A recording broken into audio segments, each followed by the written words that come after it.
Hi friends, welcome to my channel. நம்ம சேனல்ல CTET exam related videos போட்டுட்டு இருக்கோம். CTETல CDP and English ஃபுல்லா நம்ம syllabus wise எல்லாமே கவர் பண்ணி with practice questionோட வீடியோஸ் போட்டுருக்கோம். எல்லாமே நம்ம பிளேலிஸ்ட்ல இருக்கு பாருங்க. இப்போ என்ன பண்ண போறோம் அப்படினா CDPல previous year question எல்லாமே டிஸ்கஸ் பண்றோம். இன்னைக்கு January 9, 2023 நடந்த CDP question தான் நம்ம டிஸ்கஸ் பண்ண போறோம். CTET எக்ஸாம் நம்ம வந்து கிராக் பண்றது உண்மையிலே ரொம்பவே ஒரு ஈஸியான விஷயம் தான். என்ன அப்படினா நீங்க கான்செப்ட்ல மட்டும் தரவா இருந்தீங்கனாலே போதும். கான்செப்ட்ல மட்டும் ஒரு நல்ல நாலேஜை இது பண்ணிட்டு நீங்க இங்க வந்து ஆன்சர் பண்ணி பாத்தீங்கன்னா ரொம்பவே யூஸ்ஃபுல்லா இருக்கும். அப்படியே மக்கப் பண்ணி இங்க வந்து நம்ம ஒரு क्वेश्चन கூட என்ன பண்ண முடியாதுன்னா ஆன்சர் பண்ண முடியாது. சோ கான்செப்ட்ல தரவா இருங்க. நிறைய क्वेश्चंस என்ன பண்ணி பாருங்க அப்படினா பிராக்டீஸ் பண்ணி பாருங்க. ஈஸியா போக போக உங்களுக்கு என்ன அப்படினா ரொம்பவே ஒரு கான்ஃபிடன்ஸ் அதே மாதிரி ஒரு இன்ட்ரஸ்டா இருக்கும் அட்டெண்ட் பண்றதுக்கு. Okay friends, first question பாருங்க. Recent theories in the field of child development suggest that development gets influenced by. அதாவது recent theories in the field of child developmentல எதை சஜஸ்ட் பண்றாங்க அப்படினா development வந்து எதாலலாம் இன்ஃப்ளூயன்ஸ் ஆகுது அப்படினா actually development is influenced by both heredity and environment. So heredity அதுக்கு ஒரு reason தான், environment ஒரு ரீசன் தான். ஸோ இப்போ heredity வைஸ்ன்னு பார்த்தோம் அப்படின்னா ஜெனட்டிக்ஸ் வந்துடும், பேலன்ஸ் இருக்கிற எல்லாமே என்விரான்மெண்ட்டில் வந்துடும். ஸோ இந்த நாலுமே வந்து அதுக்கான கரெக்ட் ஆன்சர் தான். ஸோ ஆப்ஷன் டி தான் கரெக்ட். 1 2 3 4 புரிஞ்சிருக்கும்னு நினைக்கிறேன். செகண்ட் கொஸ்டின் பாருங்க, டெவலப்மெண்ட் ஆஃப் சில்ட்ரன் அக்வர்ஸ், அதாவது சில்ட்ரன் கிட்ட டெவலப்மெண்ட் எந்த மாதிரி ஆர்டரில் வந்து நடக்கும் அப்படின்னா ஆப்ஷன் ஏ பாருங்க, in an orderly manner but it is individualistic in nature. அதாவது டெவலப்மெண்ட் அப்படிங்கிறது ஒரு ஆர்டராக தான் நடக்கும். ஆனால் ஒவ்வொரு இண்டிவிஜுவல்கிட்டையும் கண்டிப்பாக எப்படி இருக்கும்னு அந்த டெவலப்மெண்ட்டில் டிஃபரன்ஸ் இருக்கும். இப்போ வந்து என்ன அப்படின்னா சிம்பிளாக இப்போ ஒரு குழந்தை வந்து ஒரு வயசுக்குள்ளே நடந்துட்டாங்க அப்படின்னா இன்னொரு குழந்தையும் அதே மாதிரி நடக்கணும், அதே டெவலப்மெண்ட் இங்கேயும் இருக்கணும்னா அது கண்டிப்பாக கிடையாது, இருக்கவும் செய்யாது. ஒவ்வொருத்தருக்கிட்டே அந்த டெவலப்மெண்ட் வந்து என்ன ஆகும் அப்படின்னா டிஃபர் ஆகும். So development of children occurs in an orderly manner but it is individualistic in nature. அந்த ரேட் ஆஃப் டிஃபரன்ஸ் வந்து ஒவ்வொருத்தருக்கிட்டே என்ன ஆகும் அப்படின்னா டிஃபர் ஆகிட்டே இருக்கும். ஸோ புரிஞ்சிருக்கும்னு நினைக்கிறேன். தேர்ட் கொஸ்டின் பாருங்க, dash is the primary agent of socialisation and dash is the secondary agent or agency of socialisation among young children. அதாவது சோஷியலைசேஷன் அப்படின்னாலே ஒன்றும் கிடையாது. சோஷியலைசேஷன் அப்படிங்கிற ப்ராசஸில் நம்ம சில்ட்ரனாக இருந்தாலும் சரி தான், அடல்ட்டாக இருந்தாலும் சரி தான், எல்லா விஷயமே நம்மளுடைய சொசைட்டியில் இருந்தால் என்ன பண்ணுவோம் அப்படின்னா லேர்ன் பண்ணுவோம். இந்த ப்ராசஸை தான் சோஷியலைசேஷன் சொல்லுவாங்க. இந்த சோஷியலைசேஷனில் ஃபஸ்ட்டு ப்ரைமரியான ஏஜென்சி எப்போவுமே நம்மளுடைய ஃபேமிலி தான். ஏன் அப்படின்னா நம்ம எல்லா விஷயமே நம்ம ஃபஸ்ட்டு நம்மளுடைய ஃபேமிலியிலேருந்து தான் நம்ம லேர்ன் பண்ணுவோம். அதுக்கப்புறம் தான் செகண்டரி ஏஜென்சிஸ் எல்லாமே உள்ள வருவாங்க. அதாவது பியர்ஸு, ஸ்கூலு, டீச்சர்ஸ், இந்த மாதிரி எல்லாருமே உள்ள வருவாங்க. ஃபஸ்ட்டு எப்போவுமே பார்த்த உடனே அடிச்சிடலாம் ப்ரைமரி சோஷியல் ஏஜென்சி யார் தான் அப்படின்னா ஃபேமிலி தான். ஏன்னா ஒரு குழந்தை பிறந்ததுலேருந்து கொஞ்சம் அவங்களுக்கே எல்லாம் தெரியுற வரைக்கும் எல்லாமே அவங்க ஃபேமிலிக்கிட்ட தான் வந்து லேர்ன் பண்ணுவாங்க. ஸோ வந்து ப்ரைமரி ஏஜென்சி வந்து ஃபேமிலி. இதுவே செகண்டரி ஏஜென்சி இங்கே ஆப்ஷன்ஸ் பொறுத்து தான் பார்க்கணும். இங்கே வந்து லைப்ரரி தான் வந்து கரெக்டான ஆன்சர். ஸோ தேர்டு கொஸ்டினுக்கு ஆப்ஷன் ஏ. Fourth question பாருங்க, as per Jean Piaget's theory of cognitive development, at which stage do most children clearly understand past, present and future? அதாவது Piaget's அவங்களோட cognitive development theoryல ஒரு 4 stage சொல்லியிருப்பாங்க. Sensory motor, pre operational, concrete and formal operational. இந்த sensory motor அப்படிங்கிறது பெர்த்லேருந்து 2 years, next stage வந்து 2 to 7, and then concrete stage வந்து எங்கே அப்படின்னா 7 to 11, அண்ட் தென் லாஸ்ட் வந்து 11 and above அந்த மாதிரி இருக்கும். எந்த ஒரு ஸ்டேஜில் எந்த ஒரு இதில் அவங்களுக்கு வந்து ப்ரெசன்ட், பாஸ்ட், ஃபியூச்சர் இதை பற்றி ஒரு அண்டர்ஸ்டாண்ட் வரும் அப்படின்னா கான்கிரீட் அந்த தேர்ட் ஸ்டேஜில் அவங்களுக்கு அந்த ஒரு இது வந்துடும். ஸோ ஆப்ஷன் சி தான் வந்து கரெக்ட். கான்கிரீட் ஆப்ரேஷனல் ஸ்டேஜில் அவங்களுக்கு ப்ரெசன்ட், பாஸ்ட், ஃபியூச்சர் இது எல்லாத்தையுமே வந்து கிளியராக அண்டர்ஸ்டாண்ட் பண்ணக்கூடிய அந்த ஒரு கெப்பாசிட்டி வந்து வந்துடும். ஸோ புரிஞ்சிருக்குன்னு நினைக்கிறேன். ஃபிஃப்த் கொஸ்டின் பாருங்கள், in Jean Piaget's theory the basic building blocks of thinking are refer to as. அதாவது என்னென்னா பியாஜெட் தியரியில் ஒரு 3 விஷயம் சொல்லியிருப்பாங்க. Schema, adaptation. அந்த அடாப்டேஷனில் 2 விஷயம் இருக்கும், அசிமிலேஷன் அண்ட் அக்கமடேஷன். இதில் ஸ்கீமா அப்படிங்கிறது ஒன்றும் கிடையாது, building blocks of our thinking. அதாவது நம்மளோட திங்கிங்க்கு ஒரு இமேஜினேஷன் கொடுக்குறது. இப்போ எக்ஸாம்பிள் என்ன அப்படின்னா, இப்போ ஆப்பிள் அப்படின்னு சொல்கிறோன்னா ஆப்பிள்லாம் ஓகே இந்த மாதிரி ஷேப்பில் இருக்கும், இந்த ரெட் கலரில் இருக்கும். நம்ம சொன்ன உடனே ஒரு இமேஜினேஷனில் கொண்டு வரது தான் என்ன அப்படின்னா ஸ்கீமா. அதுதான் building blocks of our thinking. நம்மளோட திங்கிங்க்கு ஒரு இமேஜினேஷன், ஒரு ஸ்ட்ரக்சர். இதை எப்படின்னு சொல்லுவாங்க அப்படின்னா காக்னேட்டிவ் ஸ்ட்ரக்சர்னு சொல்லுவாங்க. அதுவே அந்த அடாப்டேஷன் சொன்னோம்ல அது வந்து காக்னேட்டிவ் ஃபங்க்ஷனிங்கிற மாதிரி சொல்லுவாங்க. ஸோ இந்த பியாஜெட் தியரியை பொறுத்த வரைக்கும் இந்த basic building blocks of our thinking அப்படின்னா என்ன அப்படின்னா ஸ்கீமா. ஸோ ஆப்ஷன் பி தான் கரெக்ட் ஆன்சர். 6th கொஸ்டின் பாருங்கள், according to Vygotsky theory dash shapes dash development. Vygotsky அப்படின்னாலே அவங்களோட தியரி என்னென்னா சோஷியோ கல்ச்சரல் தியரி. இவங்களோட ப்ரிஃபரன்ஸே என்ன அப்படின்னா உங்களோட தாட் எப்படி இருக்கும் அப்படின்னா லேர்னிங் அப்படிங்கிறது சோஷியல் இன்ட்ராக்ஷன் மூலமாக தான் வந்து நடக்கும். அப்படி நடக்கிற லேர்னிங் தான் நல்லா பெஸ்ட்டாக இருக்கும் அப்படிங்கிற மாதிரி சொல்லியிருப்பாங்க. நேம்லேயே இருக்கும் social plus culture. Society, culture, language, இதுதான் இந்த மூணுமே வந்துட்டாலே யார் தான்? வைகட்ஸ்கி தான். So according to Vygotsky theory dash shapes development. எது வந்து டெவலப்மெண்ட்டை ஷேப் பண்ணும் அப்படின்னா கல்ச்சர். நேம்ல இருக்குது சோஷியோ கல்ச்சரல் தியரி தான் இவங்க சொன்ன தியரி. ஸோ கல்ச்சர் தான் எதை டெவலப் பண்ணும் அப்படின்னா காக்னிட்டிவ் டெவலப்மெண்ட்டை வந்து ஷேப் பண்ணும் அப்படிங்கிற மாதிரி சொல்லியிருக்காங்க. ஸோ புரிஞ்சிருக்கும்னு நினைக்கிறேன். 7th கொஸ்டின் பாருங்கள். Vygotsky emphasized upon the role of dash in the process of cognitive development. நான் ஆல்ரெடி போனதிலே சொன்னேன். வைகட்ஸ்கி அவங்கள பொறுத்த வரைக்கும் டெவலப்மெண்ட் அப்படிங்கிறதுக்கு ஒரு 3 விஷயம் சொல்லியிருப்பாங்க. என்னென்னா society plus culture plus language. Social interaction மூலமாக தான் வந்து என்ன அப்படின்னா டெவலப்மெண்ட் அப்படிங்கிறது நடக்குது. அதே மாதிரி காக்னிட்டிவ் டெவலப்மெண்ட்டுக்கு லாங்குவேஜும் ஒரு இம்பார்ட்டண்டான ரோல் அப்படிங்கிற மாதிரி சொல்லியிருப்பாங்க. ஸோ இப்போ இந்த கொஷினுக்கு பாருங்கள். Vygotsky emphasis upon role of language இந்த process of cognitive development. Cognitive டெவலப்மெண்ட்டுக்கு லாங்குவேஜோட ரோலை வந்து அவங்க அதிகமாக என்ன பண்ணியிருப்பாங்கன்னா எம்பசைஸ் பண்ணியிருப்பாங்க. ஸோ ஆப்ஷன் ஏ தான் வந்து கரெக்ட் ஆன்சர்.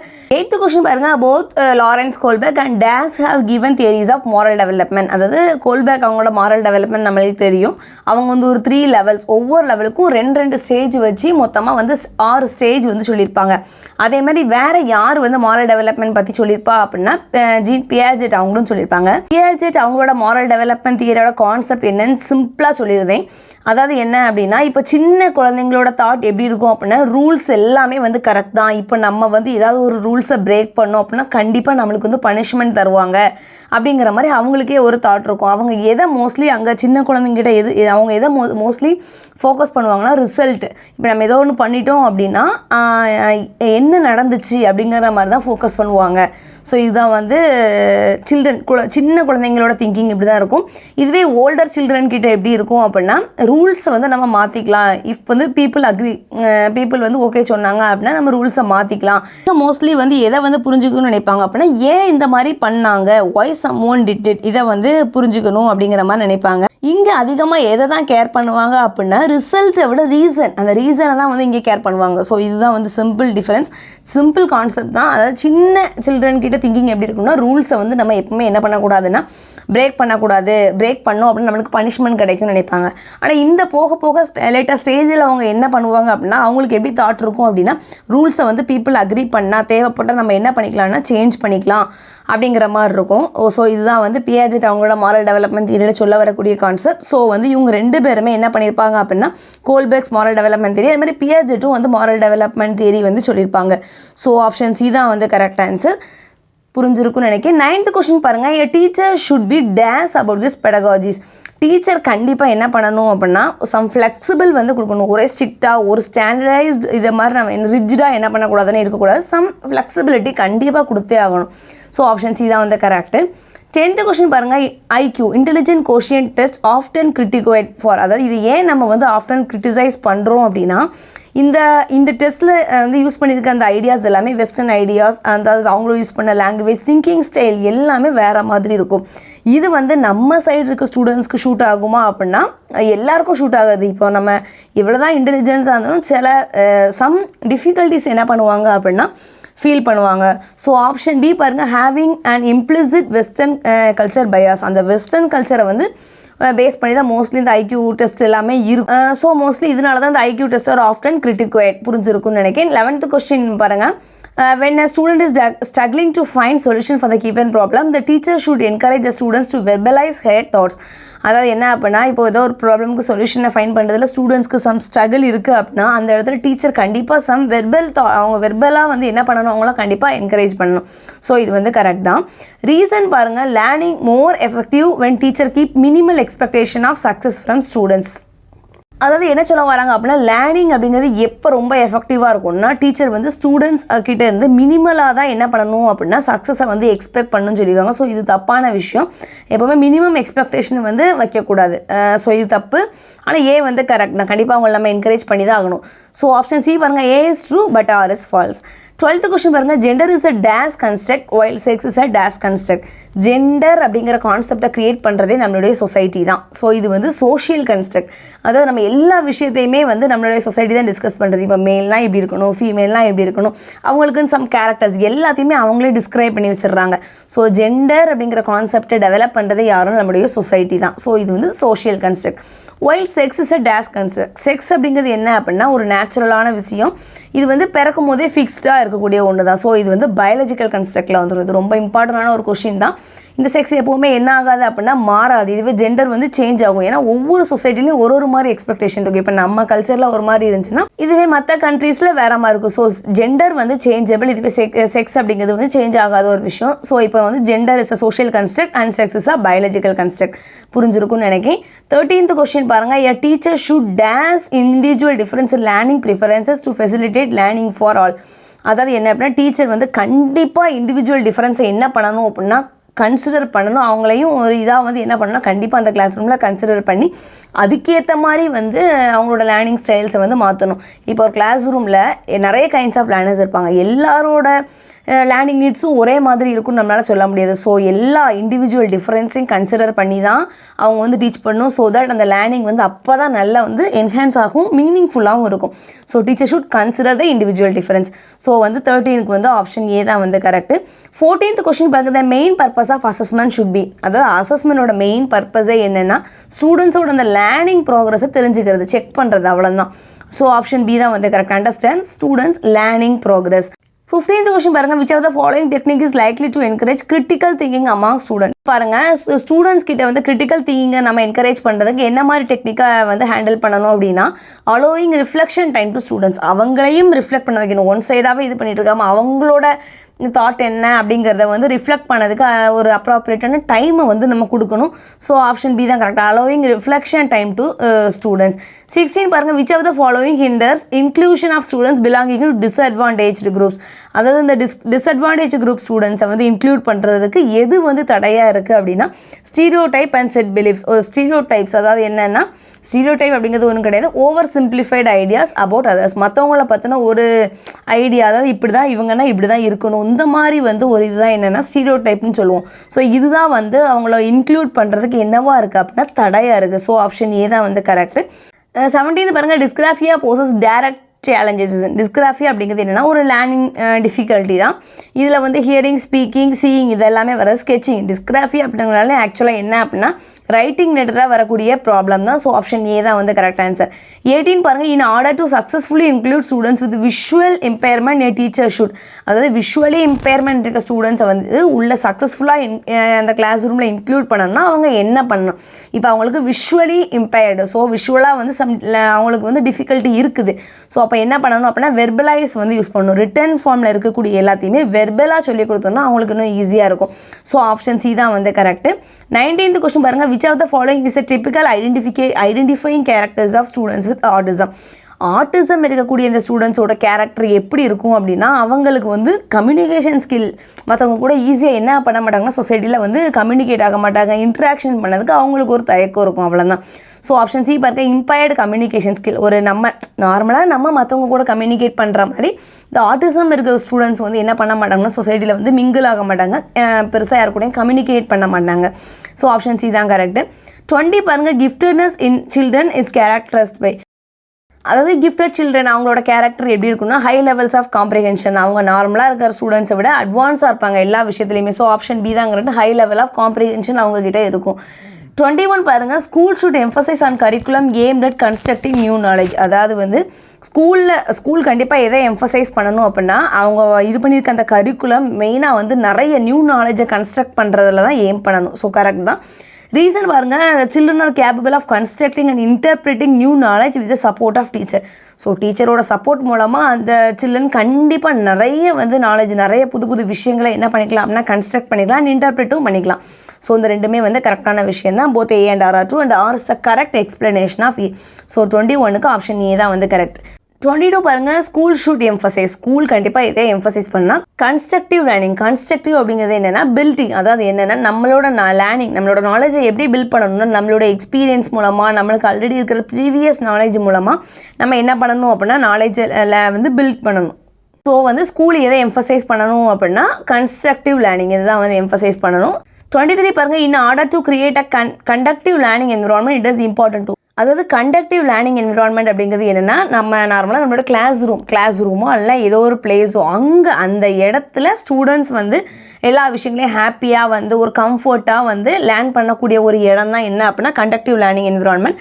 இது வந்து இதில் வந்து எதுக்கு இம்பார்ட்டன்ஸ் கொடுக்கணும், it is important to give chances for self assessment. இந்த கண்டக்டிவ் லேர்னிங் என்விரான்மெண்ட் வந்து கண்டிப்பாக வந்து செல்ஃப் அசஸ்மெண்ட், நம்மளே அசஸ் பண்ணக்கூடிய அந்த ஒரு இதுக்கு வந்து சான்ஸ் கொடுக்கணும். ஸோ ஆப்ஷன் பி தான் வந்து கரெக்ட். 24 பாருங்கள், teacher should encourage students to develop entity view of ability. அதாவது என்டிட்டி வியூ ஆஃப் எபிலிட்டி அப்படிங்கிறது ஒன்றும் கிடையாது.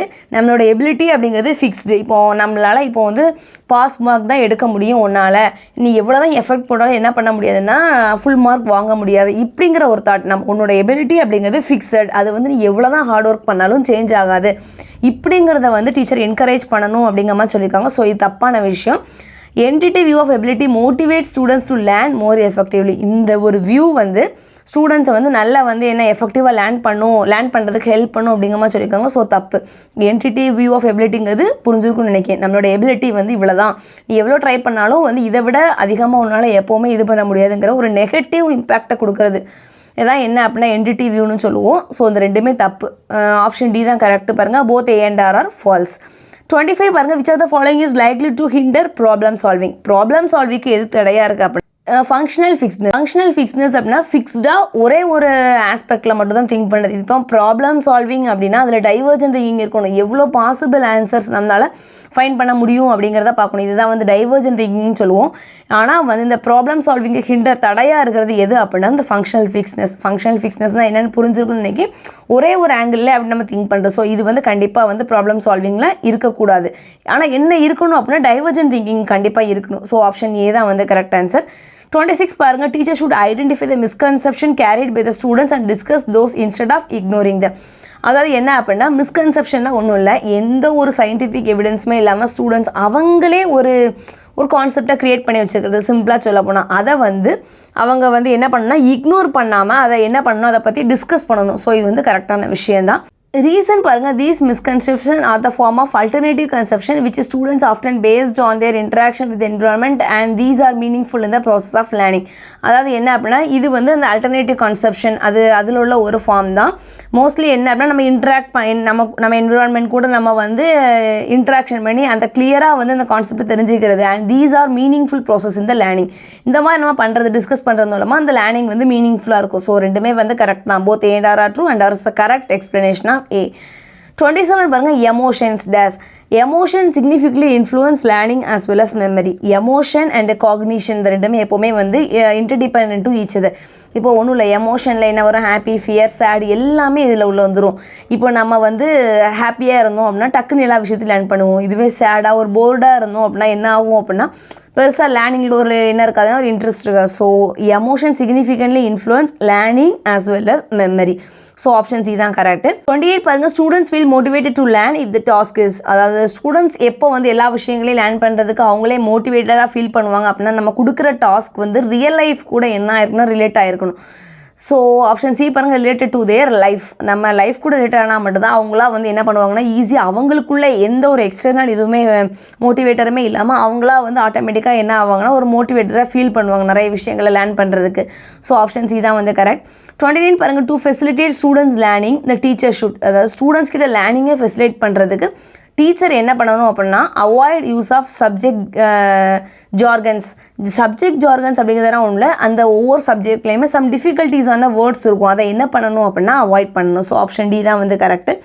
30 பாருங்கள், which are the following hinders லேர்னிங்க்கு எது வந்து தடையாக இருக்கும் அப்படின்னா ஆப்ஷன் பி பாருங்கள், sense of alienation with school culture. அதாவது வந்து அந்த ஸ்கூலுக்கும் அவங்களுக்கு எந்த ஒரு சம்மந்தமும் இல்லாத மாதிரி, அதாவது என்ன அப்படின்னா ஒரு டிஸ்கனெக்டடாக ஃபீல் பண்ணக்கூடாது, அதை அப்படி ஃபீல் பண்ணுவாங்க. ஸோ இதுதான் வந்து லேர்னிங்க்கு வந்து ஒரு ஹிண்ட்ரன்ஸாக இருக்கும். ஸோ புரிஞ்சிருக்குன்னு நினைக்கிறேன். சிம்பிள் விஷயம் தான். ஆல்ரெடி நான் எப்போவுமே சொல்கிற மாதிரி தான், கான்செப்டில் மட்டும் தரவாருங்க. யார் என்ன விஷயங்கள் சொல்கிறாங்கன்னு உங்களுக்கு புரிஞ்ச லாங்குவேஜில் என்ன மாதிரினா நோட்ஸ் எடுத்து வச்சுக்கோங்க, எவ்வளோ ஷார்ட்டாக எடுக்க முடியுமோ அதை அப்பப்போ கம்பேர் பண்ணி படித்து பாருங்கள். கான்செப்டில் மட்டும் தரவாந்தீங்கனாலே பார்த்த உடனே என்ன பண்ணிடலாம் அப்படின்னா நம்ம அவ்வளோ கொஷின்ஸையும் ஈஸியாக அடிச்சிடலாம். நிறைய கொஷின்ஸ் ப்ராக்டிஸ் பண்ணி பாருங்கள். ஒரு 5-6 கொஷின் ப்ராக்டிஸ் பண்ணி பார்த்ததுக்கப்புறம் நெக்ஸ்ட்டு நீங்கள் ப்ராக்டிஸ் பண்ணி பார்க்கக்கூடிய கொஷினில் உங்களுக்கே வந்து உங்ககிட்ட இருக்கிற இம்ப்ரூவ்மெண்ட்ஸ் வந்து கண்டிப்பாக தெரியும்.